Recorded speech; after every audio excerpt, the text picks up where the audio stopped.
রাজ্যের মুখ্যমন্ত্রী মাননীয় শুভেন্দু অধিকারী মহাশয় বিধানসভায় দাঁড়িয়ে যে বক্তব্য রেখেছিলেন সেই বক্তব্য আপনারা প্রথমে শুনুন দর্শক, তারপরে আলোচনায় আসছি। গুন্ডা দমন আইনকে যুক্ত করা হয়েছে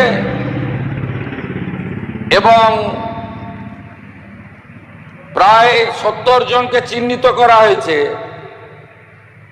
যাদের একজনও ছাত্র নয়, যারা একজনও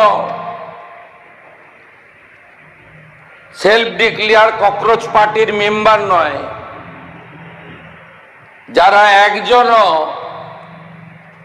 নিট সংক্রান্ত আন্দোলনকারীদের অংশ নয়। 4 জন কুখ্যাত লোকের নাম আমি এখানে বলছি, যাদেরকে আমরা ছাড়বো না। আরো বাকিগুলোর নাম তো আমি এখানে বলে সময় নষ্ট করব না। Afroz of Rajabagan, Nahid of Khidirpur, Tanvir and Nizam of Iqbalpur, Rahul Jamal of Watgunge. এই 5টা গুন্ডার নাম আমি এখানে ঘোষণা করলাম। গুন্ডা দমন আইনে এমন ব্যবস্থা নেব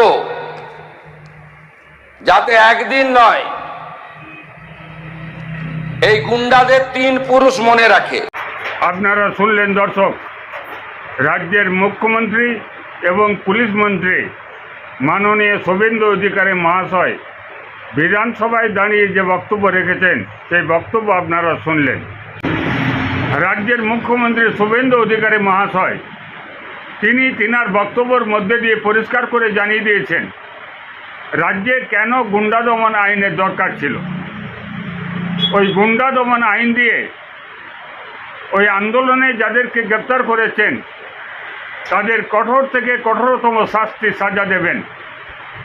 কিন্তু প্রশ্ন এখানেই, সত্যি কি প্রশ্ন পাশের বিরুদ্ধে যারা আন্দোলনে ছিলেন তাদেরকে গুন্ডা দমন আইনে সাজা দিতে পারবেন? আমি এই প্রশ্নটা তুলছি এই কারণে, প্রশ্ন ফাঁসের বিরুদ্ধে যাদের নেতৃত্বে এই আন্দোলন সংগঠিত হয়েছিল দিল্লিতে, সেই ককরোচ জনতা পার্টির পক্ষ থেকে 3টি দাবি করা হয়েছিল। একটি দাবি, কেন্দ্রীয় যে শিক্ষামন্ত্রী ধর্মেন্দ্র প্রধান তাকে পদত্যাগ করতে হবে। আর 2 নম্বর দাবি কী ছিল? 2 নম্বর দাবি ছিল প্রশ্ন ফাঁসের জন্য যে সমস্ত ছাত্রছাত্রীরা আত্মহত্যা করেছে তাদের পরিবারকে 1 কোটি টাকা করে ক্ষতিপূরণ দিতে হবে। আর 3 নম্বর দাবি কী ছিল? এই আন্দোলন করতে গিয়ে ইতিমধ্যেই যাদের বিরুদ্ধে মিথ্যা মামলা করা হয়েছে বা গ্রেপ্তার করা হয়েছে সকলকে নিঃশর্তে মুক্তি দিতে হবে। এই দাবি যখন কার্যকরী হয়নি সর্বত্রে, তখন ককরোচ জনতা পার্টির পক্ষ থেকে আবার হুঙ্কার দেওয়া হয়েছে যদি সকল রাজ্যে নিঃশর্তভাবে যাদের জেলে পোড়া হয়েছে, যাদের আটকানো হয়েছে, মিথ্যা মামলা করা হয়েছে, তাদের নিঃশর্তভাবে যদি না ছাড়া হয় তাহলে গোটা ভারতবর্ষে আবার আন্দোলন নতুন করে শুরু হবে এবং ব্যাপকভাবে এই আন্দোলন সংগঠিত করবে। এই দাবি উত্থাপন হওয়ার পর বিহার রাজ্য, আপনারা সকলেই জানেন বিজেপি শাসিত রাজ্য, বিহারের রাজ্য সরকার কি বলেছেন? বিহারের রাজ্য সরকার বলেছেন প্রশ্নপত্র ফাঁসের বিরুদ্ধে যারা আন্দোলনে ছিলেন তাদের একজনকেও গ্রেপ্তার করা হবে না, সকলকে নিঃশর্ত মুক্তি দেওয়া হবে এবং একটা মামলা দেওয়া হবে না। আপনারা জানেন আসামে বিজেপি শাসিত রাজ্য, আসাম মন্ত্রিসভা কি বলেছে? আসাম মন্ত্রিসভা বলেছে যে প্রশ্নপত্র ফাঁসের বিরুদ্ধে যারা আন্দোলন করেছিলেন তাদের একটিরও বিরুদ্ধে মিথ্যা মামলা করা হবে না এবং ইতিমধ্যে যাদেরকে গ্রেপ্তার করা হয়েছে তাদেরকে মুক্তি দেওয়া হবে। দিল্লিতে, যেখানে দিল্লি রাজ্য, সেখানে কি বলেছেন? সেখানে দিল্লি সরকার সবটাই মেনে নিয়েছেন। এখন দেখার আমাদের পশ্চিমবাংলার মুখ্যমন্ত্রী শুভেন্দু অধিকারী মহাশয় এই সরকার আসার পরেই চটজলদি গুন্ডা দমন আইন এনেছে।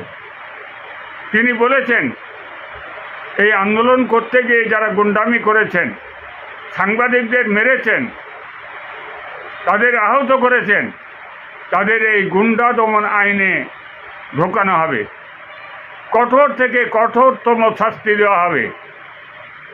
তাদের তিন পুরুষ যাতে এদের নাম খেয়াল রাখে, এই ধরনের কথা বলেছে। আমরা আমাদের রাজ্যের মুখ্যমন্ত্রী শুভেন্দু অধিকারীর দিকেই তাকিয়ে থাকব আগামী দিনে কী ধরনের শাস্তি দেন গুন্ডা দমন আইনে, নাকি বিহারের পথে আসামের পথেই হাঁটবেন, সেই দিকেই আমরা তাকিয়ে থাকব। আপনারা যারা হুদিস টিভি দেখছেন, আপনাদের গুরুত্বপূর্ণ মতামত হুদিস টিভির কমেন্ট বক্সে অবশ্যই লিখবেন। সকলকে নমস্কার।